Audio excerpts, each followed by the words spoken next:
Sumatra there lived a farmer named Toba.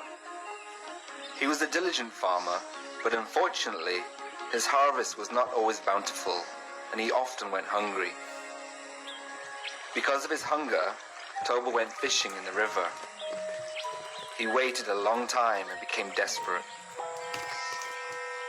When Toba was just about to go, something tugged on his fishing line. Toba was excited and started reeling in his fishing line.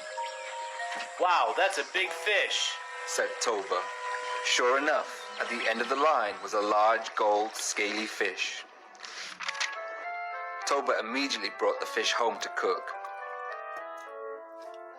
At home, Toba was disappointed because all of his firewood had been used up. Oh, there's no firewood here. I better go look for some in the fields. Then Toba placed the fish inside the basin, while he went to the field to collect the firewood.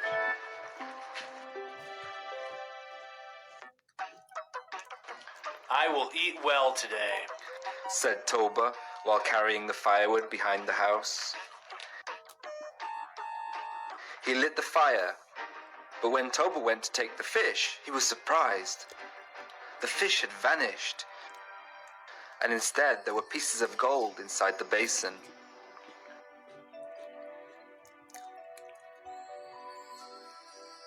Where's my fish? And whose gold is this?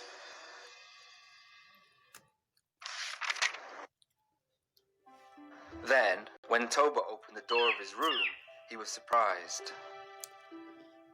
There was a tall woman combing her long hair in front of a mirror. This woman is so beautiful. Hey, who are you? asked Toba. The woman turned around, and Toba was fascinated.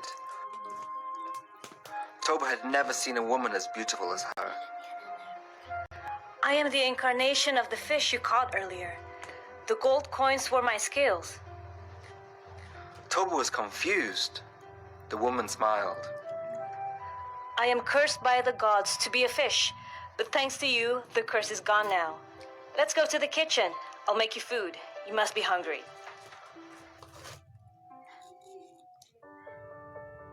Toba followed her to the kitchen. Deftly, the woman immediately prepared food for Toba. Toba was amazed by the woman's brilliance in the kitchen.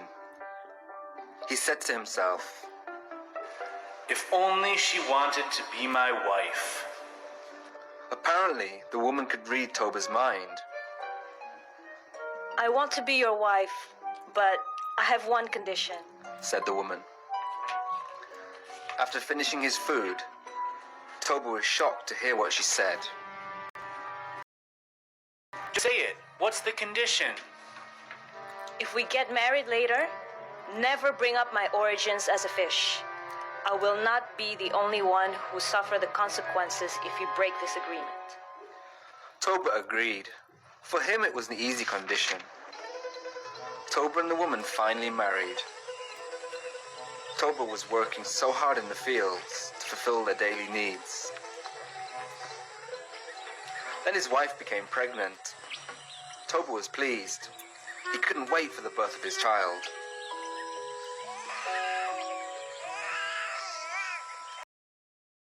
A baby boy was born. Toba named him Samosir. Samosir grew into a naughty, lazy child. All he did was play around. Toba tried to be patient with Samosir's behavior. Whenever Toba worked in the field, Samosir didn't want to deliver the food his wife cooked for him. In the end, it was Toba's wife who delivered the food to Toba. My wife, you can't spoil Samosir forever. If he continues to be spoiled, it will be harder to control him. Toba's wife smiled and said, Be patient, my husband. One day, Samosir will change. I've been patient enough with him, my wife, but my patience also has a limit. One day, Toba's wife persuaded Samosir to take food to the fields for Toba.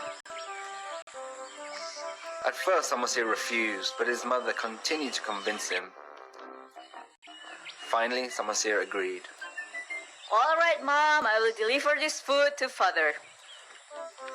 But on his way, Samosir played with his friends instead. After playing, Samosir felt hungry. Oh, I'm starving. I will eat this food. Samosir then ate the food that was supposed to be for his father and left him only a little.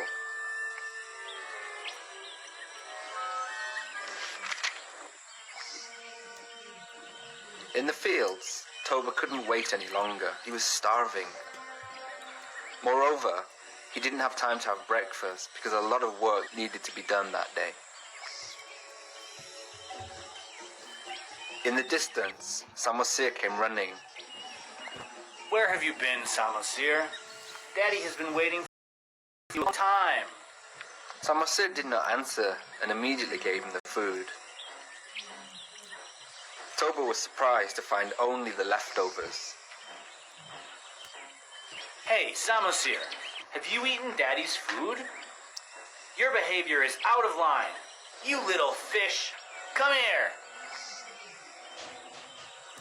Toba was angry at Samosir, without realizing he had spoken of the restrictions his wife had previously warned him of. Toba hit Samosir until he cried loudly. Samosir then ran to the house. Mother! Mother! At home, Samosir told everything to his mother. Mother! Father said that I'm the child of a fish. Is it true, Mom? Toba's wife felt sad because Toba had brought up her origins. Then she told Samosir to run up the hill. Samosir, quick! Run up to the hill, son, before the flood comes. Okay, Mom? Samosir obeyed her. Immediately the sky was dark and lightning struck. A flood appeared from the river.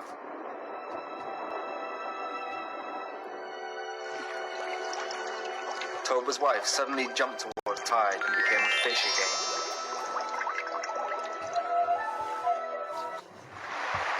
Toba, who was working in the fields, was shocked to see the flood coming towards him. What's this water? Why is this happening?